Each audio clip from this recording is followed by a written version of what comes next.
وأشهد أن سيدنا ومولانا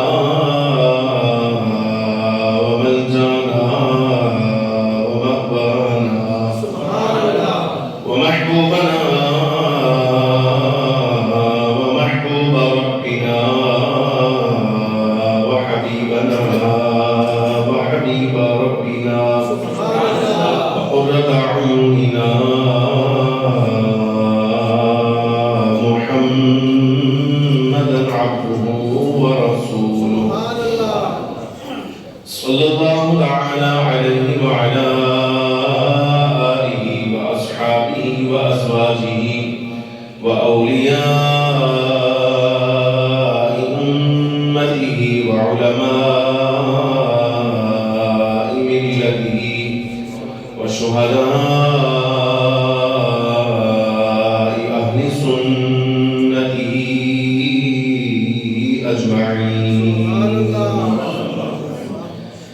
أما بعد فأعوذ بالله من الشيطان الرجيم. بسم الله الرحمن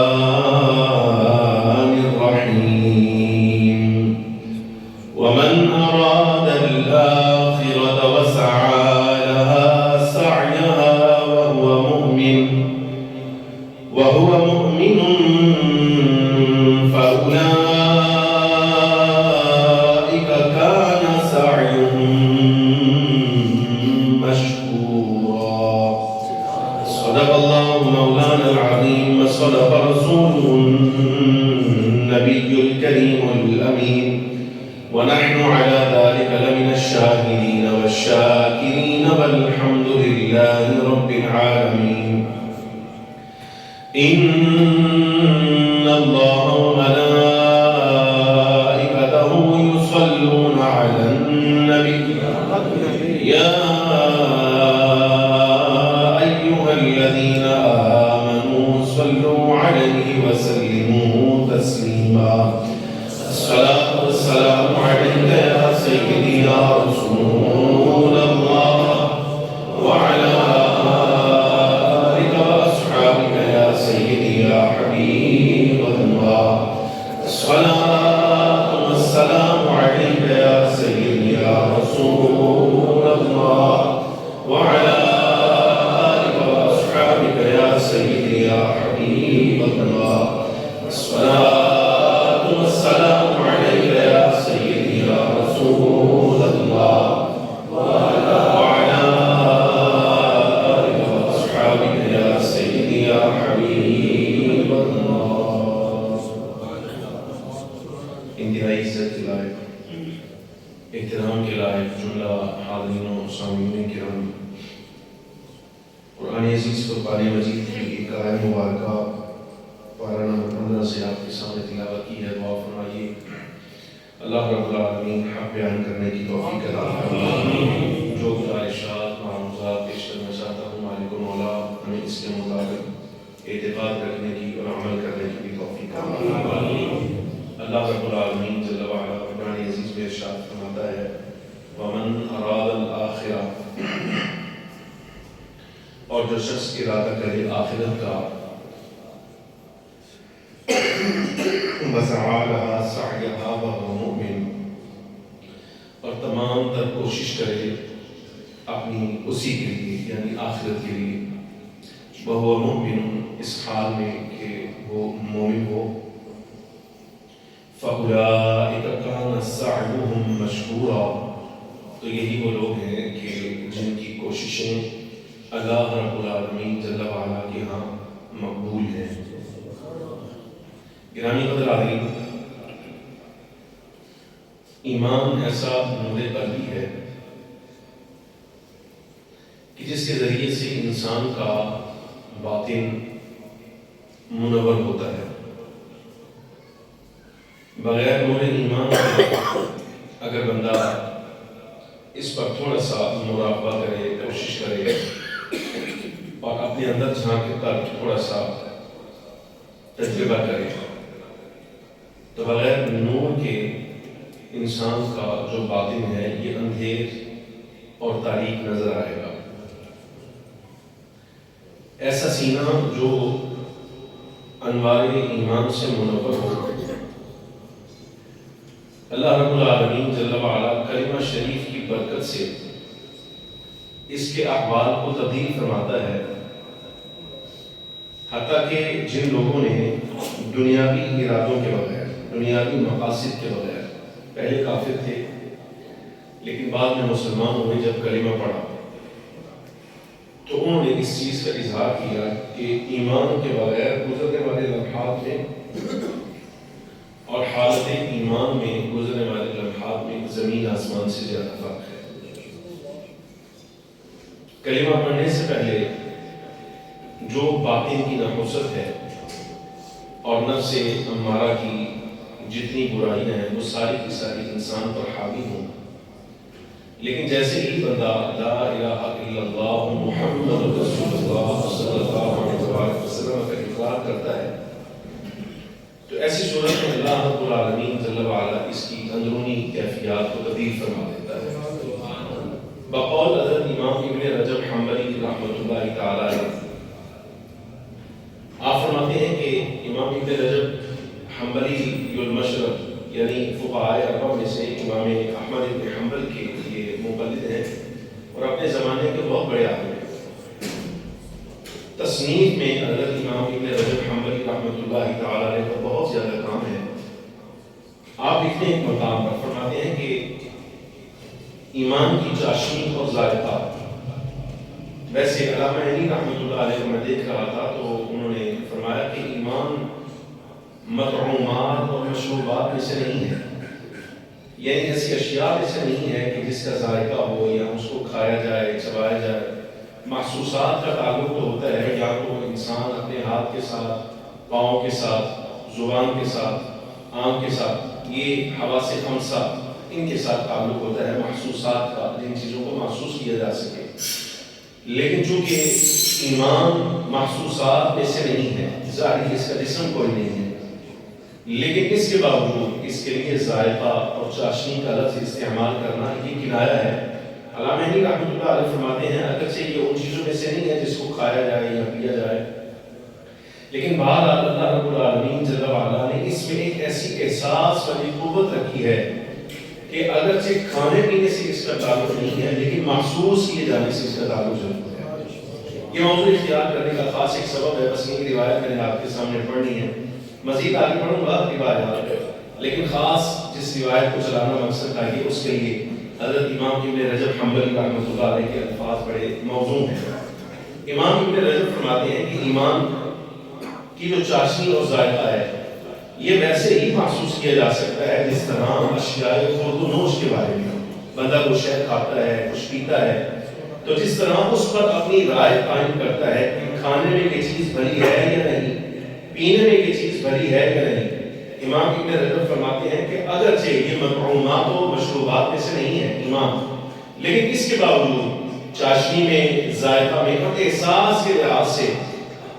اللہ رب العالمین جل وعلا نے اس کی کیفیت وہی رکھی ہے جو کیفیت مطعومات و مشروبات کی ہوا کرتی ہے۔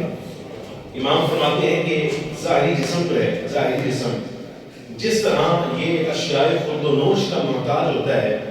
اور اس کا صحت مند رہنا یہ کھانے پینے کے ساتھ ہوتا ہے، ایمان ان چیزوں میں سے ہے کہ اس کا تعلق بھی سمجھیے کہ یہ بھی غذا ہے، لیکن دل کی اور روح کی ظاہری غذائیں جسم کو فائدہ پہنچاتی ہیں، ایمان جو ہے یہ دل اور روح کو غذا پہنچاتا ہے۔ امام ابن رجب کا کنایہ سمجھیے گا،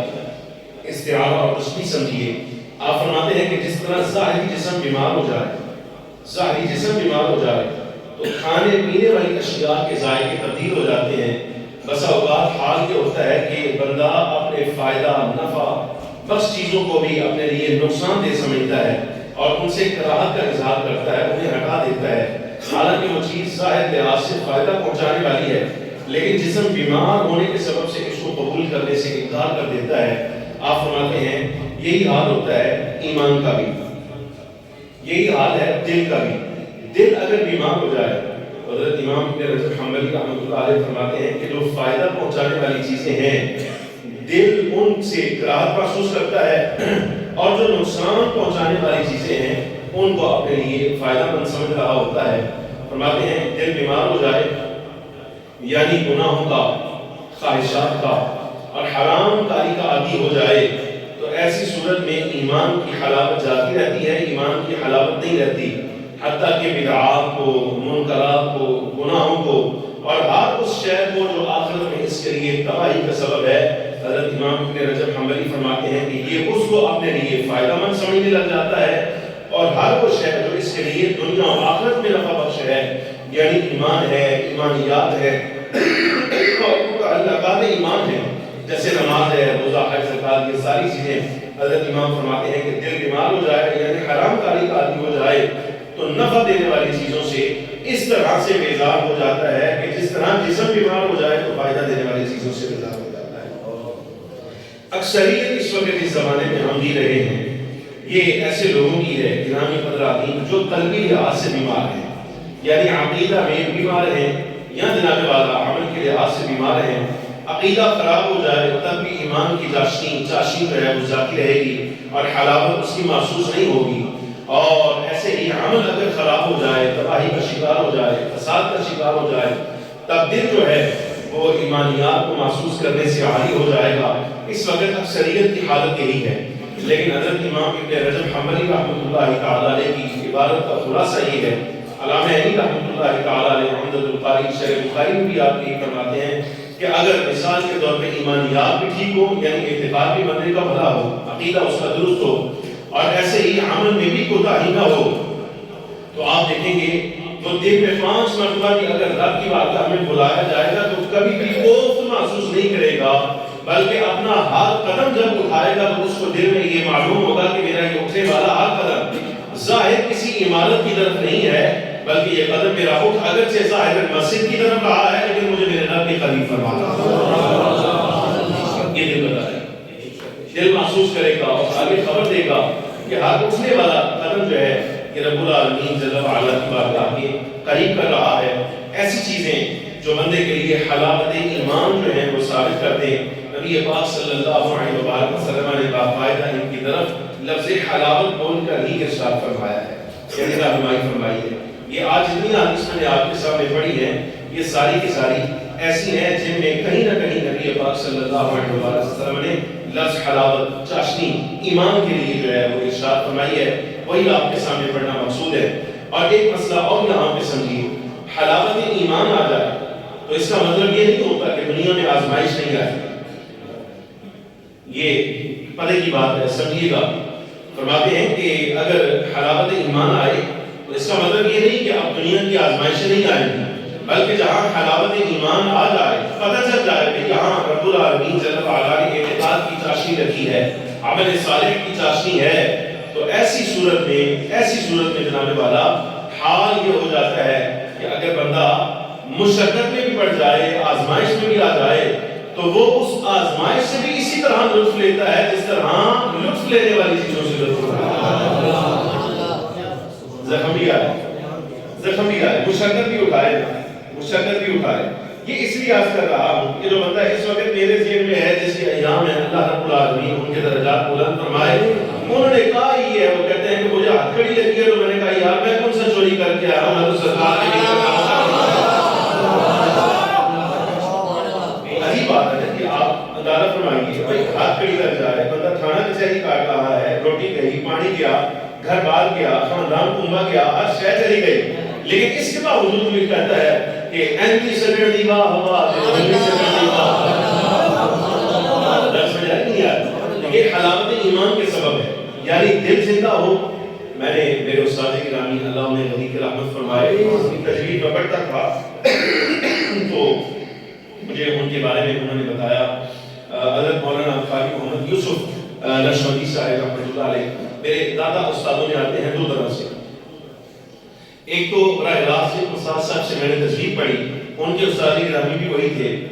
اور یہاں درسیات میں ہمارے استاد صاحب ہیں، ان سے میں نے تجوید بھی پڑھی، دیگر اسباب بھی پڑھے، تو وہ بھی ان کے شاگرد ہوتے تھے. اگر آپ یہاں سے یہ جو اسٹیشن والا روڈ ہے جو لاریہ ڈر کی طرف جاتا ہے، یہاں پل اترے تو آگے شاہی قلعہ بالکل جو چوک ہے یہاں پہ آپ دیکھیں گے ایک عمارت ہے درمیان میں بنی ہوئی ہے، نیچے دکانیں بھی ہیں. یہاں سائڈ سے ایک طرف سے اندر جائے نا تو وہاں حضرت مولانا قاری محمد یوسف نقشبندی رحمۃ اللہ تعالیٰ علیہ کا مزار ہے، بالکل سڑک کے درمیان۔ ان کے بارے میں میرے استاد گرامی نے مجھے بتایا، اس وقت میں تجوید میں پڑھتا تھا کہ حضرت استاد قاری محمد یوسف نقشبندی رحمۃ اللہ تعالیٰ علیہ، آپ چونکہ ذکر و فکر میں پھر قرآن عزیز میں ان معاملات میں اللہ رب العالمین جل وعلا نے بڑا درد دیا تھا، قرآن شریف سے بڑی محبت تھی، استاد القرآ تھے، قرآت پڑھانا اور اس طرح دینیات کے درسیات کے اسباق پڑھانا یہ دن رات کا ان کا مشغلہ تھا۔ کہتے جس وقت ہمارے استاد گرامی کا انتقال ہوا، یعنی وہ میرے دادا اساتذہ میں آتے ہیں، کہتے جس وقت قاری محمد یوسف نقشبندی رحمۃ اللہ علیہ کا انتقال ہوا، ہم اسپتال میں تھے، ہمیں خبر دی گئی کہ استاد صاحب جو ہیں وہ انتقال کر گئے، وصال کر گئے، لیکن ہم نے ڈاکٹر سے کہا کہ ایک تو ہمیں جسد دے دیں، یعنی ان کا جسم دے دیں تاکہ دفن اور باقی سارے معاملات ہم کریں۔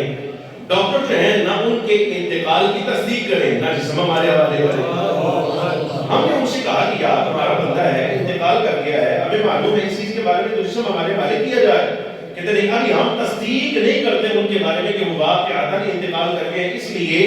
کہ عرصہ ہوا جب سے لے کر آئے ہو تب سے لے کے اب تک ہم نے دیکھا ہے وینٹیلیٹر اور سارے معاملات کے بغیر ابھی تک قلب جو ہے وہ ان کا جاری ہے اور دل جو ہے وہ پوری حرکت میں ہے، اسی طرح سے جس طرح زندہ آدمی کا ہوتا ہے، جس طرح زندہ آدمی کا دل ہے۔ تو کہتے ہیں کہ اگر تم میں سے کوئی بندہ تجربہ کرنا چاہے تو آئے ہم دکھا دیتے ہیں۔ حضرت استاد اللہ رب العالمین جل وعلا ان کو غریق رحمت فرماتے ہیں کہ میں نے خود جا کر وہ آلات کے ساتھ ہی یہاں دل پر رکھ کر دیکھا جاتا ہے کہ یہاں ہارٹ بیٹ جاری ہے کہ نہیں، دل کی حرکت جو ہے وہ جاری ہے کہ نہیں، کہتے اس سے دیکھا پھر نفس سے دیکھا، یہ ساری چیزیں حرکت کر رہی ہیں، لیکن باپ کے آدھر استاد ہمارے جو ہے وہ انتقال فرما چکے تھے۔ میں نے مجھ سے پوچھا کیا کہ ایسا کیوں ہوا؟ میں نے کہا اصل ساری زندگی چونکہ اللہ رب العالمین جل وعلا نے قرآن کے ساتھ محبت نصیب فرمائی تھی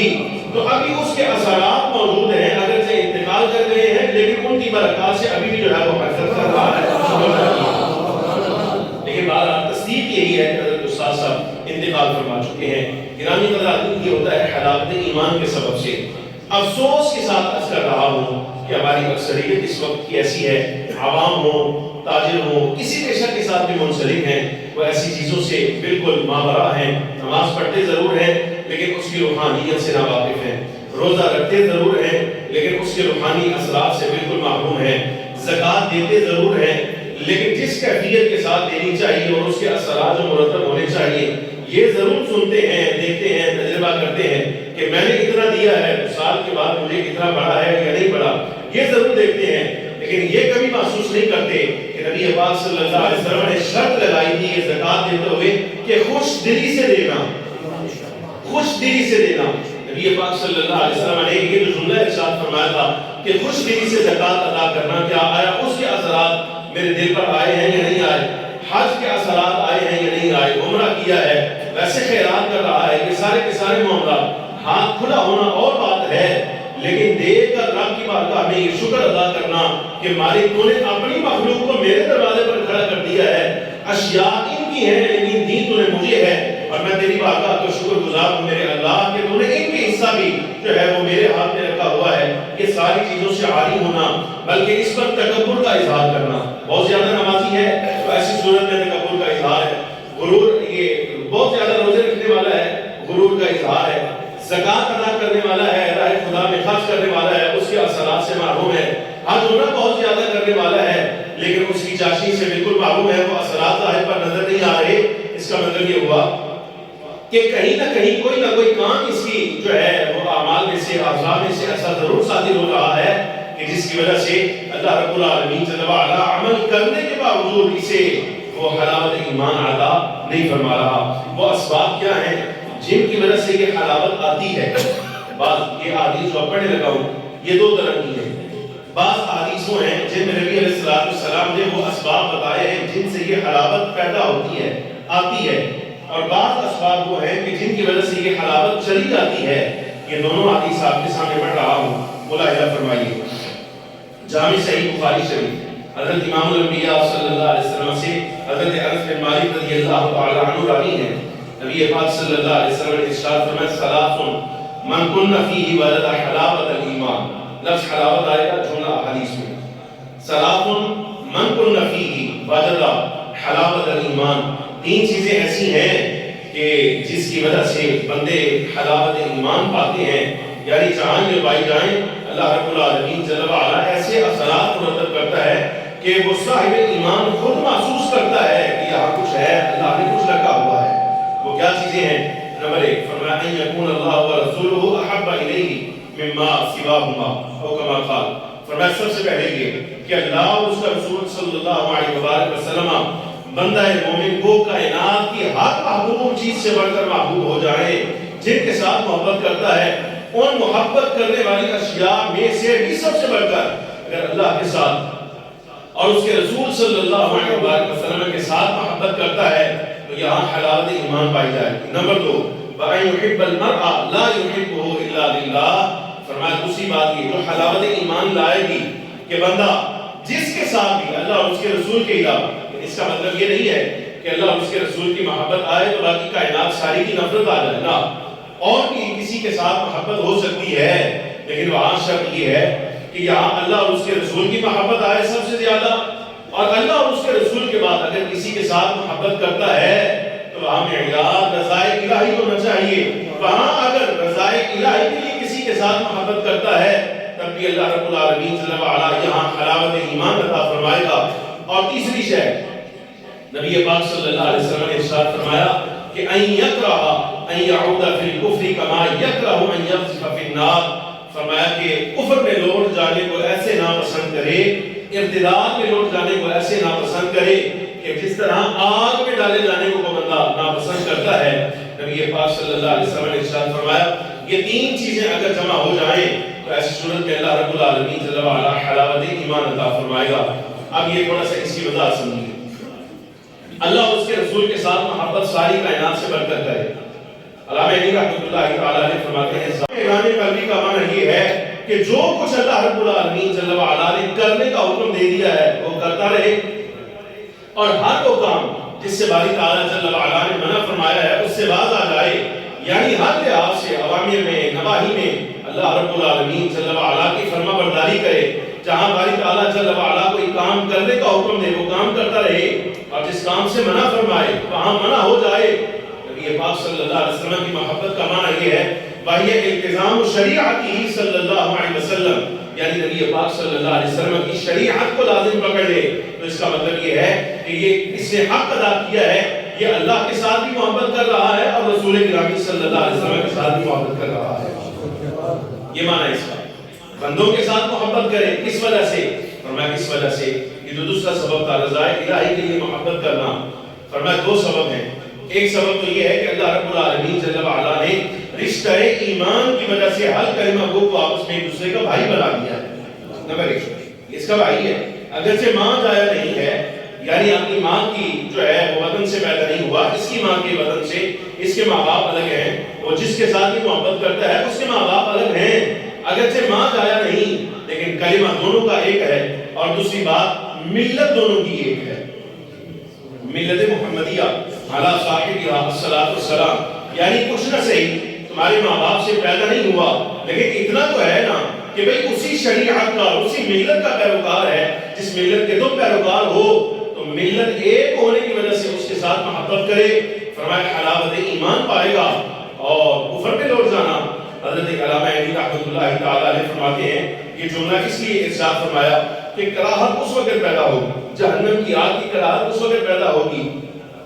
جس وقت اس کا مخالف یعنی جنت کی محبت آ جائے، اور جنت کی محبت اس وقت آئے گی کہ جس وقت یہ اللہ اور اس کے رسول کے ساتھ محبت کرے گا، ایمان کے بارے میں یہ جان جائے گا کہ ایمان کے ثمرات کیا ہیں، ایمان اس کے قلب میں داخل ہو جائے گا، پھر ساتھ ہی ساتھ شہادت کے اور کفر کے جتنے جو ہیں وہ نتائج ہیں وہ سارے کے سارے اس کے سامنے آ جائیں گے۔ ایمان کا ثمرہ بھی اس کے سامنے آئے گا اور کفر کا ثمرہ بھی اس کے سامنے آئے گا، تو ظاہر ہے ایمان کے ثمرہ جنت کی طرف اس کا دل مائل ہوگا، اور کفر کا ثمرہ یعنی جہنم سے اس کا دل بیزار ہوگا، تو مطلب یہ کفر پہ جانے کو ایسے ہی ناپسند کرے گا جس طرح یہاں آگ میں ڈالے جانے کو ناپسند کرتا ہے۔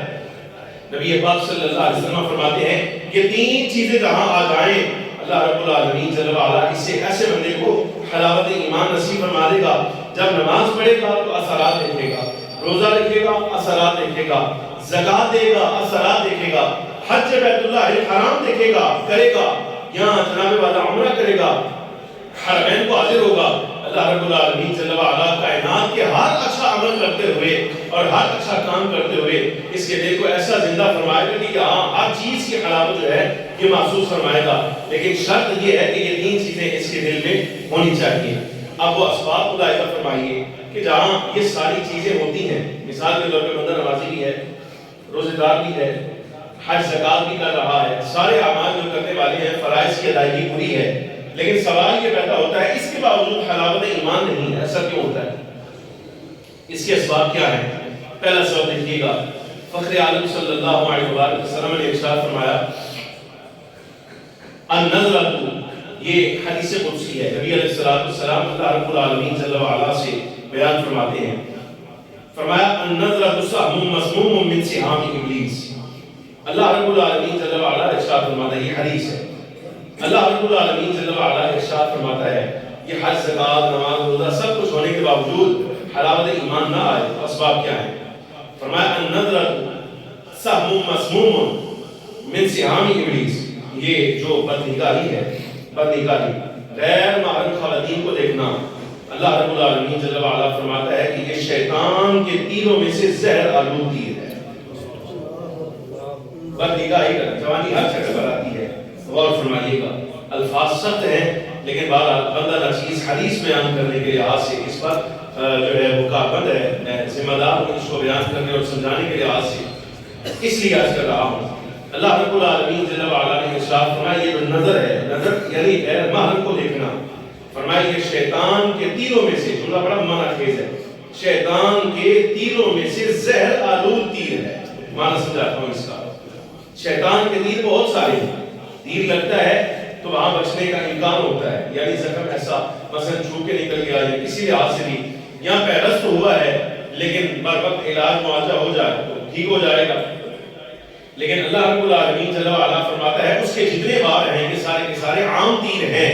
ہاں جس شخص کو بدنگاہی کی عادت ہو جائے، رب العالمین جل وعلا فرماتا ہے کہ یہ شیطان کے تیروں میں سے عام تیر نہیں بلکہ یہ زہر آلود تیر ہے کہ نکال بھی لیا جائے تو اثر اس کا جو ہے وہ وہیں پر باقی رہے گا، جہاں علاج معالجے کی جو ہے اس کا فائدہ کوئی نہیں رہتا ہے۔ بدنگاہی یہ عام تیروں میں سے نہیں، فرمایا یہ زہر آلود تیروں میں سے ہے۔ اب اس کا چونکہ انجام بڑا ہے، جو نقص آیا ہے وہ نقص بڑا آیا ہے، جملہ سنیے گا، فرمایا من ترکھا من مخافتی ابدلتہ ایمانا، رب العالمین جل وعلا نے ارشاد فرمایا جو بندہ بدنگاہی کا عادی ہو لیکن محض میرے خوف کی وجہ سے، محض میرے خوف کی وجہ سے اگر اس کام کو ترک کر دے، یجد حلاوتہ فی قلبہ، تو ایسی صورت میں اپنی عبادات کی حلاوت کو ہی اپنے دل میں محسوس کرے گا۔ نماز ہے، روزہ ہے، حج زکات ہے، ہر یعنی کرنے والے سارے کام پورے ہیں، اس کے باوجود بندہ کہے کہ مصلی پر کھڑا ہوتا ہوں لیکن ورزش کر کے واپس آ جاتا ہوں، نماز واجبات پڑھتا ہوں، اثرات مرتب نہیں ہوتے، مسئلہ کیا ہے؟ یہ نبی پاک صلی اللہ علیہ وسلم نے وہ چاشنی ختم کرنے والے اسباب میں سے ایک سبب ارشاد فرمایا ہے، فرمایا یہ بدنگاہی۔ اب میں اس کی وضاحت اگر کروں آپ کے سامنے،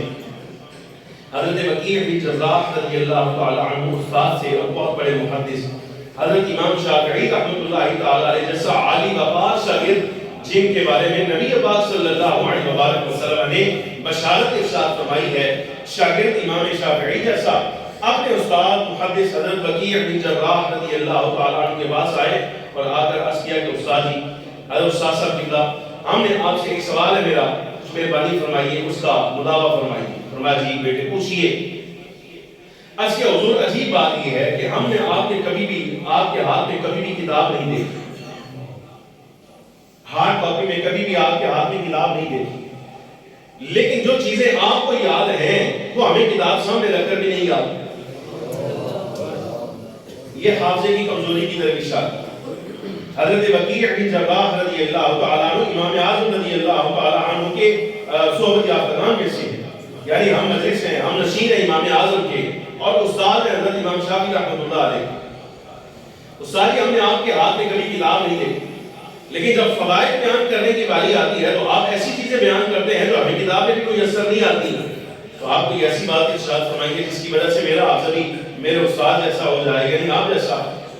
حضرت وکیع بن جراح رضی اللہ تعالیٰ فرمایا کان قریب کر،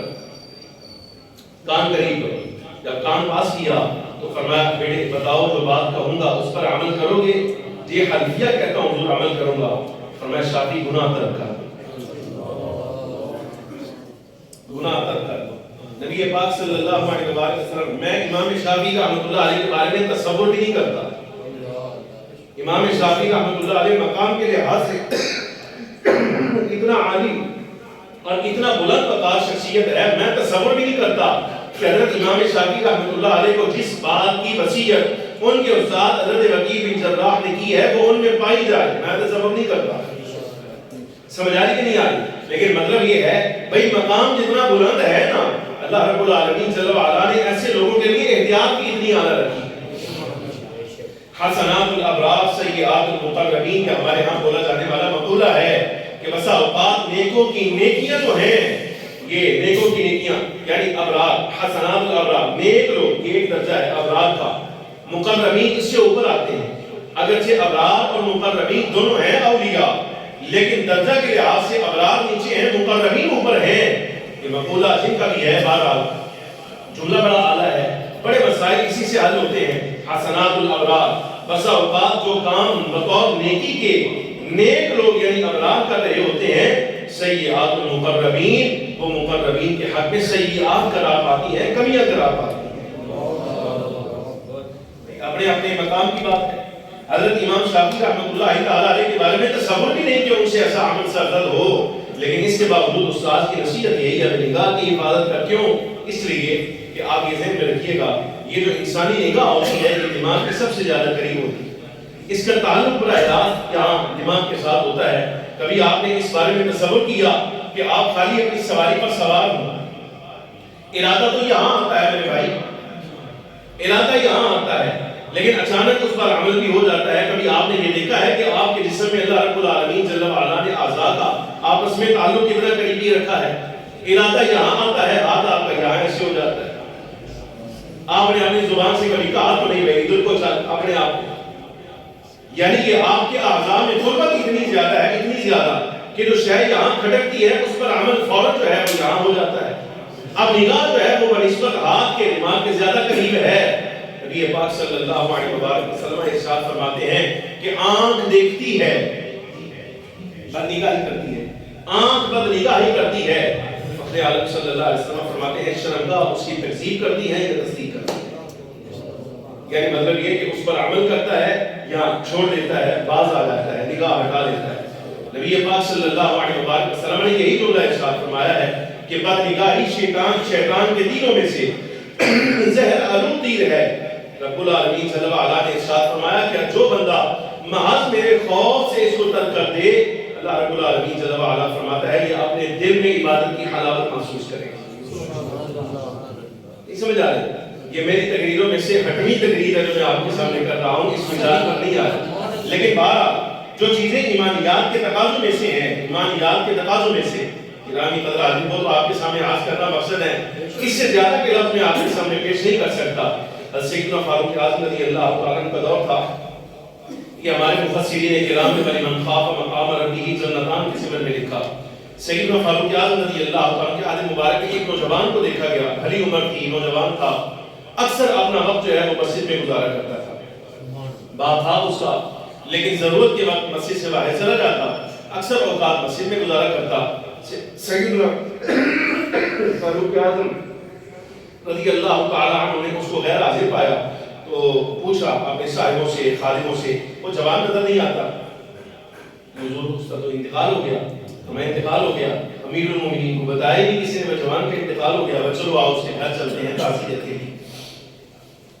جس وقت آپ اس کے گھر میں آئے تو اس کے والد سے پوچھا ابھی بیٹا تمہارا بہت نیک تھا، بہت اچھا تھا، لیکن اچانک انتقال ہوا، کیا سبب بنا؟ تو بڑے باپ نے یہ بتایا، اس نے کہا کہ اصل ہوا یہ کہ یہ مسجد جاتا تھا جس وقت تو اس کے رستے میں ایک خاتون تھی، اس کی نگاہ اس پر پڑ گئی، خاتون کی اس پر، خاتون اس کی طرف مائل ہوئی، اس نے اس کو دعوت دی، اور یہ بھی چونکہ بندہ تھا، بشر تھا، بہرحال اس وقت اپنے دل پر قابو نہ رکھ پایا تو اس کی طرف مائل مائل ہوا، اس کے قریب گیا، لیکن جیسے ہی اس خاتون کے دروازے پر قدم رکھا تو خیال آیا اللہ رب العالمین جل وعلا قیامت کے دن اگر اس قدم کے بارے میں پوچھ لے گا تو کیا جواب دوں گا، کیوں اٹھایا؟ تو بھائی یہ سوچا ہی تھا، یہ سوچ کر باری تعالیٰ جل وعلا کی بارگاہ میں حساب کے وقت کھڑے ہونے سے ڈر گیا۔ فَأَمَّا مَنْ خَافَ مَقَامَ رَبِّهِ وَنَهَى النَّفْسَ عَنِ الْهَوَىٰ، وہ بندہ جو اپنے رب کے سامنے کھڑے ہونے سے ڈرا، رب کے سامنے کھڑے ہونے سے ڈرا۔ یہ بہت بڑا جملہ ہے قرآن عزیز کا۔ جس وقت یہ جملہ یاد آیا وہیں خشی کھا کر گر پڑا، لوگوں نے اٹھایا، اٹھا کر گھر لے گئے۔ کچھ دن کے بعد جناب والا افاقہ نہ ہوا تو انتقال کر گیا۔ یہ بات جو ہے وہ باپ نے بتائی کہ یہ واقعہ اس کے ساتھ پیش آیا ہے، جو لوگوں نے دیکھا اس کے مطابق میں نے آپ کو بتا دیا۔ سیدنا فاروق اعظم رضی اللہ تعالیٰ عنہ نے سائروں سے کہا آؤ اس کی قبر پر چلتے ہیں، آؤ قبر پر چلتے ہیں۔ قبرستان آئے، اس کی قبر پر کھڑے ہوئے اور کھڑے ہو کر صاحب قبر کو، اس جوان کو خطاب کرتے ہوئے فرمایا اے صاحب قبر، اللہ رب العالمین جل وعلا قرآن عزیز میں ارشاد فرماتا ہے وَلِمَنْ خَافَ مَقَامَ رَبِّهِ جَنَّتَانِ، اور وہ جو اپنے رب کے سامنے کھڑا ہونے سے ڈر گیا، یعنی حساب دینے میں موقف حساب سے ڈر گیا، جنتان، رب فرماتا ہے اس کے لیے ہم نے 2 جنتیں بنائے رکھی ہیں، یعنی جنت میں ہم نے اس کو دگنا اگر عطا فرمانا ہے تو بتا اے جوان، میں تجھ سے پوچھ رہا ہوں کہ رب العالمین جل وعلا نے اپنا وعدہ پورا فرمایا؟ حضرات صاحبین بھی فرماتے ہیں جو ساتھ تھے، حضرت عمر رضی اللہ تعالیٰ عنہ، آپ سب نے سنا، جتنے لوگ وہاں حاضر تھے سب نے یہ سن کر جواب دیا۔ انہوں نے کہا کہ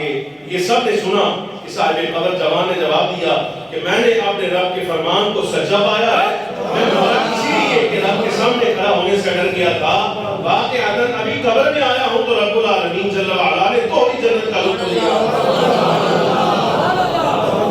من ترکھا مخافتی، رب العالمین جل وعلا فرماتا ہے کہ جس نے میرے ڈر سے اس بدنگاہی کو چھوڑ دیا،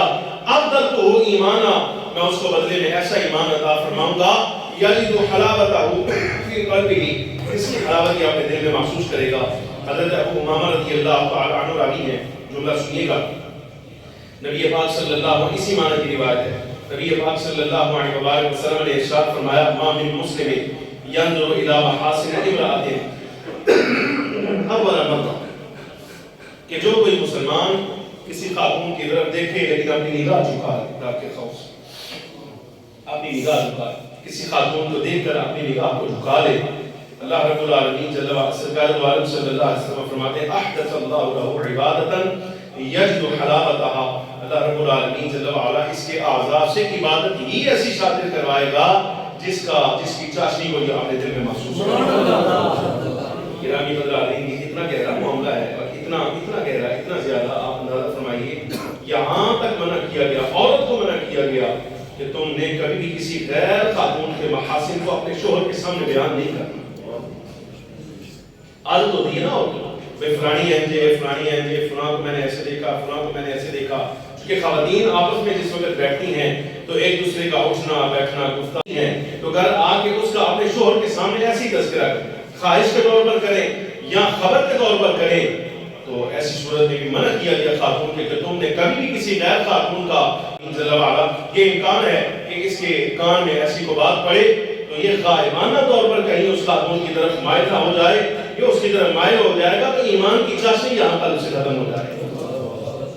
کتنے ہی ایسے نمازیں پڑھنے والے، روزے رکھنے والے، زکوٰۃ دینے والے، حج کرنے والے، عمرے کرنے والے، گرامی حضرات، اپنے قلب میں کبھی ایمان کی حلاوت کو محسوس ہی نہیں کیا اور یوں ہی اپنی قبروں میں جا سوئے ہیں، صرف اس لیے کہ جہاں ایمانیات سارے پورے کر رہے تھے، جب اصل وقت آنا تھا حلاوت ایمان محسوس کرنے کا تو نگاہ سے، زبان سے یا کان سے یا اپنے ہاتھ پاؤں سے کوئی ایسا کام کر بیٹھے جس کی وجہ سے نماز روزے کی چاشنی جتنی ہے وہ ساری کی ساری رب العالمین جل وعلا نے ضائع فرما دی۔ یہ ابھی تک میں نے جتنی روایات آپ کے سامنے پڑھی ہیں، جامع صحیح بخاری کی روایت سے لے کر اب تک کی جتنی روایات، اس میں مرد و عورت برابر ہیں، لیکن آخری روایت آپ جو پڑھنے لگا ہوں یہ خاص خواتین کے لیے، اور یہ میرا آپ کو پیغام ہے، ضرور کم از کم اپنی بیٹیوں کو اس کے بارے میں ہدایت ضرور دیجیے گا۔ نبی پاک صلی اللہ علیہ وسلم نے یہ احساس سنیے، بڑی عجیب بات ہے، میں آپ کو بتاؤں کہ شادی سے پہلے معلوم ہوتا ہے، بھائی اصل رشتہ آیا لڑکے کا یا لڑکی کا، معلوم کیا، خبر گیری کے بارے میں ہوتا ہے نا بھائی، بتاؤ بھائی یہ خاتون کیسی ہے، اس کے ماں باپ کیسے ہیں، اس کا گھر بار کیسا ہے، پوچھا جاتا ہے طرف سے، لڑکی کے بارے میں پوچھا جاتا ہے، لڑکی کے بارے میں پوچھا جاتا ہے. تو خبر ملتی ہے بھائی ہماری بیٹی جو ہے یہاں کوئی غیر بتا دیتا ہے بیٹی نماز روزے کی بڑی پابند ہے، نماز وقت پہ پڑھتی ہے، پنجگانہ پڑھتی ہے، جمعے والے دن ظہر کی نماز پڑھنے کے لیے مصلی پر بیٹھ جاتی ہے، تسبیحات کرتی ہے، روزے بڑی پابندی کے ساتھ رکھتی ہے، پردہ کرتی ہے، یہ سارے کے سارے معاملات بہت زیادہ. لیکن دیکھنے میں آیا ہے کہ جیسے ہی نکاح ہو جاتا ہے تو فوراً نماز روزے کی عادت ختم ہو جاتی ہے. عادت ہوتی ہے پہلے، یعنی وہ جو خبر دی جاتی ہے وہ خبر سچی ہوتی ہے کہ بچی بیٹی جو ہے وہ نماز روزے کی پابند ہوتی ہے، لیکن جیسے ہی نکاح ہوا تو نماز گئی، روزہ کیا، حج زکات کیا، سارا کچھ کیا. اب وہ معاملات ایسے آ جاتے ہیں کہ زکات کے معاملات چونکہ زیورات خواتین کے پاس زیادہ ہوتے ہیں تو اس لیے نہیں دیتی کہ جناب والا اس سے میرا جو ہے وہ کم ہو جائے گا، شوہر دیتا ہے تو ٹھیک، نہیں دیتا تو نہ دیں گے، میری ذمہ داری کہاں سے آئی. کئی معاملات نماز اتنا جگانا جاتی ہے، یہ بہت سارے معاملات ایسے ہو جاتے ہیں. یہ کیوں ہوتے ہیں میں عرض کروں گا. چیز نے جس وقت یہ حدیث مبارکہ پڑھی تو فوراً اس وقت یہ سارا مقدمہ ذہن میں آیا کہ عمومی طور پہ جس بچی کے بارے میں بتایا گیا کہ نماز روزے کی بڑی پابند ہے، وہ شادی کے بعد، نکاح کے بعد اعمال صالحہ ضائع اس لیے کر دیتی ہے، فرائض اس لیے زیادہ کرتی ہے کہ وہاں مرض یہ پایا جاتا ہے کہ نبی پاک صلی اللہ علیہ وسلم جس کی نشاندہی فرمائی. روایت تو بڑی تفصیلی ہے لیکن بس اس کا یہی جملہ جو ہمارے اس مضمون سے متعلق ہے میں آپ کے سامنے پڑھ رہا ہوں. مستدرک علی الصحیحین میں حضرت سیدنا معاذ بن جبل رضی اللہ تعالی عنہ سے مروی ہے، نبی پاک صلی اللہ علیہ وآلہ وسلم نے ارشاد فرمایا، جملہ سنیے گا، لا تجد امرأۃ حلاوۃ الایمان. حلاوت کا لفظ ہر حدیث میں موجود ہے. لا تجد امرأۃ حلاوۃ الایمان. آقا و مولا صلی اللہ علیہ وسلم نے ارشاد فرمایا عورت کبھی بھی ایمان کی حلاوت پا ہی نہیں سکتی حتی تؤدی حق زوجہا، یہاں تک کہ اپنے حق، اپنے شوہر کا حق نہ ادا کر لے. اتنا ہی جملہ. نکاح کے بعد جس وقت وہ ناز میں، نخرے میں، دوستی میں، سنگت میں کوئی بھی بہانہ کر کے، یعنی یہ کہے کہ شوہر تم میرے ہو وہ الگ بات رہی لیکن میں تمہارے ساتھ زبان درازی کرتی ہوں اپنا دوست سمجھتا، یا اس طرح کا کوئی بھی جملہ کہے تو ایسی صورت میں آہستہ آہستہ جس وقت جری اللسان ہو جائے، زبان دراز ہو جائے، اپنے شوہر کا حق نہ سمجھے، تو ایسی صورت میں اللہ رب العالمین جل وعلا کی جناب سے سب سے پہلا نقصان جو عورت کو آتا ہے وہ یہی آتا ہے کہ وہ عادات ساری کی ساری جو نکاح سے پہلے تھیں رب العالمین جل وعلا ان کی توفیق واپس لے. اس میں جاری کوئی نہیں آ رہی. فخر عالم صلی اللہ علیہ وسلم کا فرمان، لا تجد امرأۃ حلاوۃ الایمان، اور اس وقت تک حلاوت ایمان نہیں پا سکتی جہاں تک کہ اپنے شوہر کا حق ادا نہ کر لے. یہ اضافی چیز ہے. گرامی حضرات، حضرت امام ابن رجب حنبلی رحمۃ اللہ تعالی علیہ کے الفاظ کو سمجھیے گا. یہ جتنی چیزیں میں نے آپ کے سامنے عرض کی ہیں جو مردوں سے متعلق ہے وہ خود یاد رکھیں، جو خواتین سے متعلق ہیں وہ ان کو پہنچائیں کہ ایمان اگرچہ مطعومات مشروبات میں سے نہیں ہے، یعنی کھانے پینے والی چیز نہیں ہے، لیکن اس کے باوجود اللہ رب العالمین جل وعلا نے اس میں انوار ایسے رکھے ہیں جو یہاں محسوس ہونے چاہیے، چاہے وہ کسی صورت میں بندہ فرائض کی صورت میں کرے یا نوافل کی صورت میں عبادت، اس کی چاشنی یہاں محسوس ہونی چاہیے. لیکن یہ سارے معمولات کرنے کے باوجود چاشنی اگر ایمان کی نہ آئے تو پھر یہ دیکھنا چاہیے کہ جو کمی ہے وہ نقص کہاں پر آ رہا ہے، جس کی وجہ سے اللہ رب العالمین جل وعلا نے میری عبادات کو بے نور کر دیا ہے اور قلب میرا جو ہے یہ بھی منور ہونے سے عاری ہو گیا ہے. نبی پاک صلی اللہ علیہ وسلم کی شریعت کا التزام، عبادات اور اس کے علاوہ ظاہری اعمال جو ایمان کے خلاف ہیں، گرامی حضرات جو کرنے والے ہیں وہ کام کرتے رہیے، جن سے بچنا ضروری ہے ان سے بچتے رہیے تاکہ اللہ رب العالمین جل وعلا حلاوت ایمان نصیب فرمائے. اور جتنے احباب یہاں موجود ہیں دعا کریں اللہ رب العالمین جل وعلا مجھ سمیت سب کو سلامتی ایمان، سلامتی اعتقاد عطا فرمائے. وآخر دعوانا الحمدللہ.